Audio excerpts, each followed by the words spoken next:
I'm ashamed. Ashamed to have to talk about this game. This is something else. I mean, allowing Oregon to come in and dominate you at home has to be humiliating. It absolutely has to be humiliating.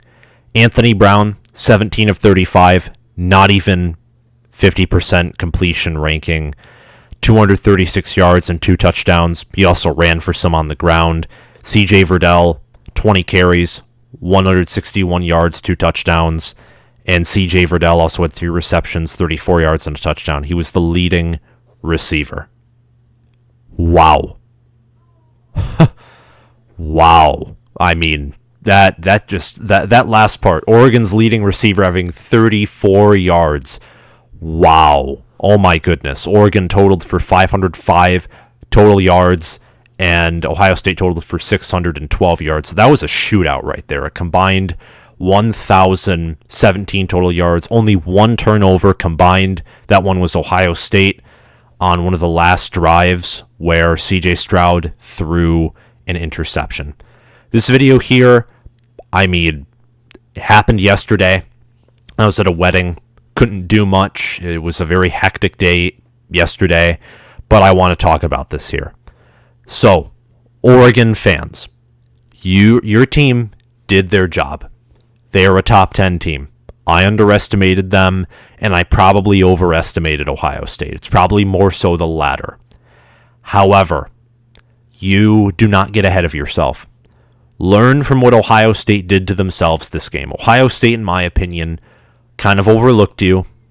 They thought that, Justin Flo and KT are out. We can wreck their defense, go for it on 4th down and wear them out. Couldn't do it. And it kind of seems like they just couldn't do anything on defense. So learn from their mistakes. Do not overlook any game. You're in the playoff. Because let me tell you something. The Pac-12, absolute mess. Absolute stinking mess. I mean, Arizona State letting UNLV keep them in a game. Utah losing to BYU. USC losing to Stanford.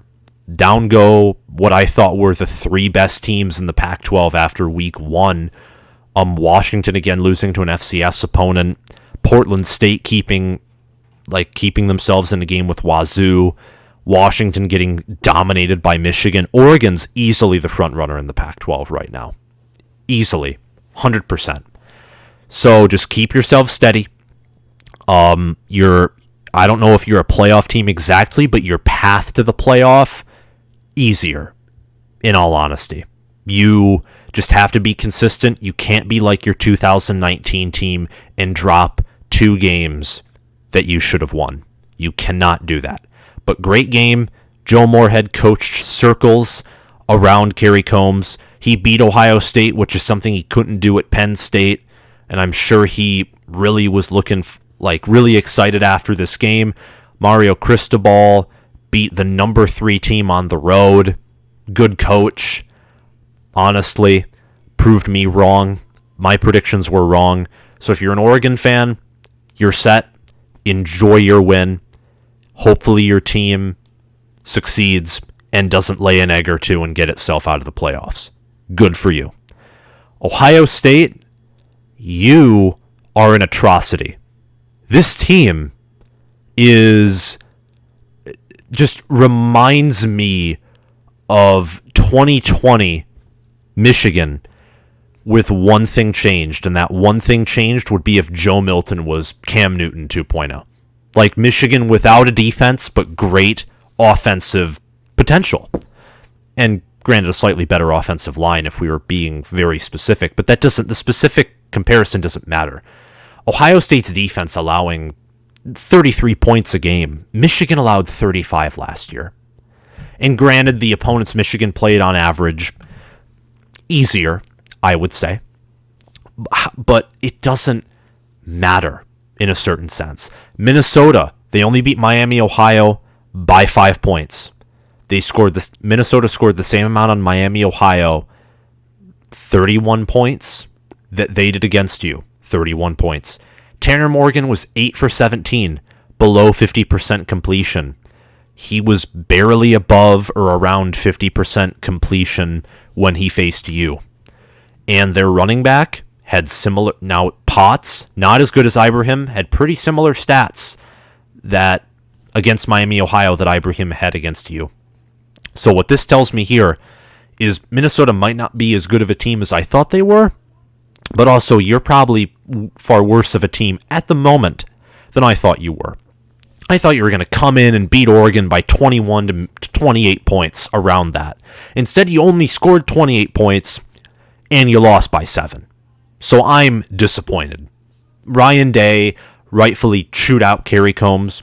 That man should be fired unless you win the national title. And even then, he wins the national title and your defense is allowing more than 3.5 touchdowns scoring wise a game. He should probably make a change. Just put him back, I think, secondaries coach or whatever. Maybe just get him out, period.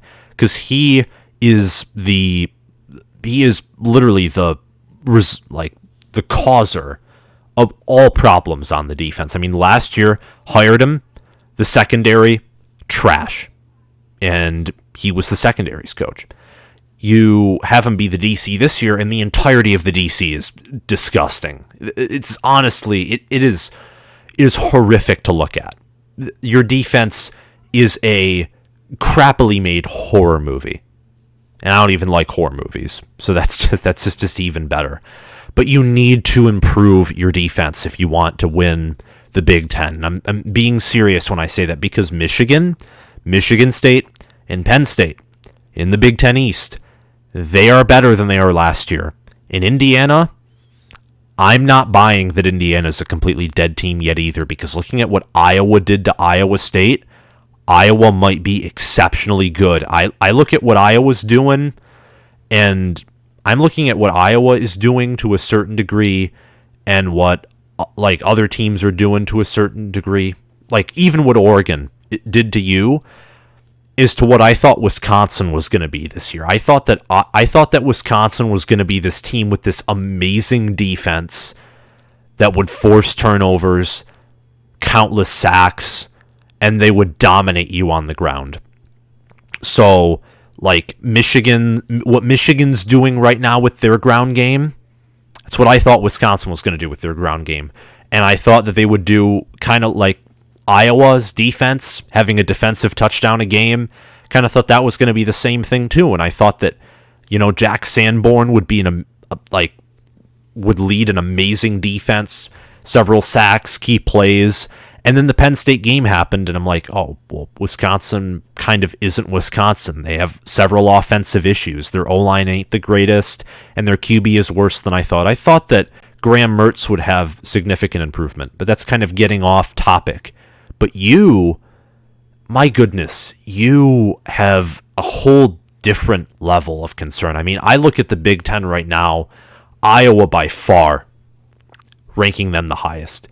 You come in next, in my opinion. You're still best. You're the team to beat in general, especially in the East.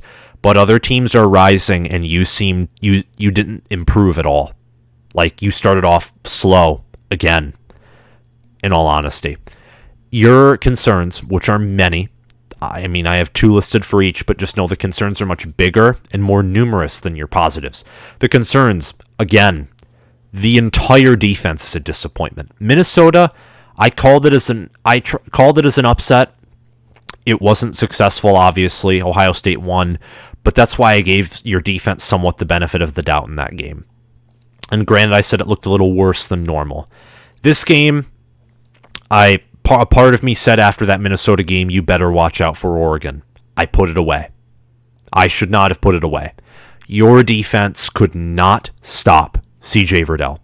C.J. Verdell and his backup, Travis Dye. You know what they did? They ran to the left. That was their play. They ran to the L-E-F-T. They ran to the left, and they beat you. They pounded you in the ground to the left. And then that 77-yard run up the middle where Oregon's O-line just pushed yours over, and your players are trying to tackle Verdell, and they just fall over as Verdell runs to the end zone, puts his hands up to the crowd, telling him to come on forward, like, come at me. That was embarrassing. That was just an absolute embarrassment. You couldn't play defense for crap, allowing over 500 yards of offense. And again, another concern, you seemed to have overlooked your opponent, which gives me... It just doesn't sit right with me. A team this talented overlooking their opponent is a problem, because one loss doesn't humble a team that overlooks their opponent more often than not. Maybe this loss will. I mean, I still believe in Ryan Day here and what he's doing at Ohio State. And I'm saying this as a Michigan fan. I don't think we're beating you yet this year. But you got to treat your opponent as if they can beat you. I mean, going for it like for 5 times on 4th down, what is your offensive coordinator like, playing Madden? You can't do that. You can't do that. Like, one or two of those 4th downs could have kicked a field goal or 2. Made it 35-34 for certain, and if you went for 2, 35-35 going to overtime, seeing how you were doing in the 4th, you probably would have won in overtime. This would be a completely different conversation. Ohio State would have had their second learning experience, and Oregon would kind of be shamed by the entire world as a fraud, even though they played you pretty tightly. But that didn't happen. Instead, Oregon's now a top 4 team, and I think that basically... I don't know what to think about that. I'll need another day to think about that. And you actually tumbled out of the top 10 in the coaches poll. You're at number 9 in the AP, and you face Tulsa. And you know what's embarrassing about Tulsa? You allow more points per game than they do. They allow 23.5 a game. You allow 33. Welcome to 2021 college football. I'm hoping this turns into another 2007 season that miraculously allows my Michigan Wolverines to win the Big Ten. Probably won't happen, but whatever. So those are the concerns. You overlooked your opponent. Your defense is a disappointment. You allowed 500 yards of total offense. Couldn't stop Verdell. Couldn't stop Dye. Couldn't stop Brown. And not only that too, but just... a repeat of what happened to Minnesota is not a good thing. And your positives, there's few of them, but CJ Stroud and the wide receiver core did their job. And I'd say they played as close to clutch as they reasonably could with how bad of a defense they had. Stroud was carrying the game on his back. Went 35 of 54, 484 yards, 3 touchdowns, 1 pick. I'd still say he's one of the better quarterbacks in the nation. He has the 14th QB rating in the nation, and he's played probably a harder schedule than a lot of people ahead of him. He's 3rd in yards in the nation, tied 3rd in touchdowns, tied 76th in interceptions. I mean, honestly, he is not the reason you lost this game. Him and Jackson Smith and Jigba, Chris Olave, and Garrett Wilson are not at fault here. They did their jobs. CJ Stroud occasionally, I mean, actually not just a little more than occasionally, overthrew people. I mean, like the first 4th down, I mean, he literally threw it into the dirt. And then before that, overthrew a wide receiver. So Stroud needs to improve. But your defense is the reason you lost this game. CJ Stroud is not the reason you lost this game. People can blame, but he threw the pick. Literally going for it 5 times on 4th down and allowing 500 yards of total offense and failing 3 of those 5 attempted 4th down conversions. What are you doing? And the last positive is, remember the 2014 season. Your 2014 season got embarrassed at home by Virginia Tech, and you went on to win the national title. But in order for that to happen, you have to fix your defensive errors. You have to. Your offense is playing very well. They're playing well. Your players are playing well. That going for it 5 times on 4th down might point to a little bit of coaching errors, but honestly, like, your offense is doing its job. Your defense needs to improve if you want to even reach the playoff, because I have a feeling your defense stays the same. a conference opponent will beat you. Whether that's Penn State, you're going to dread me saying this, whether that's Michigan, whether that's Indiana, whether Michigan State pulls a 1998 level upset like and when Nick Saban was coaching that team, whatever. You need to improve your defense if you want to reach the playoff and win the Big Ten, in my opinion. That's all I have to say today for this video. If you like it, subscribe to my channel. It's just that simple. Hit that notification bell so you can watch more of my videos right when they come out, so you can instantly get that beautiful notification that I just posted a video. And comment your thoughts down below. What do you think Ohio State has to do specifically to change? Do you think they have to fire Coombs? I mean, should they fire him? I mean, this is pretty extreme, but do any of you think that he should be fired now? What should be done? And how do you think Ohio State does from here on out after seeing two consistently poor defensive performances in a row? Thank you all for watching, and I'll see you around.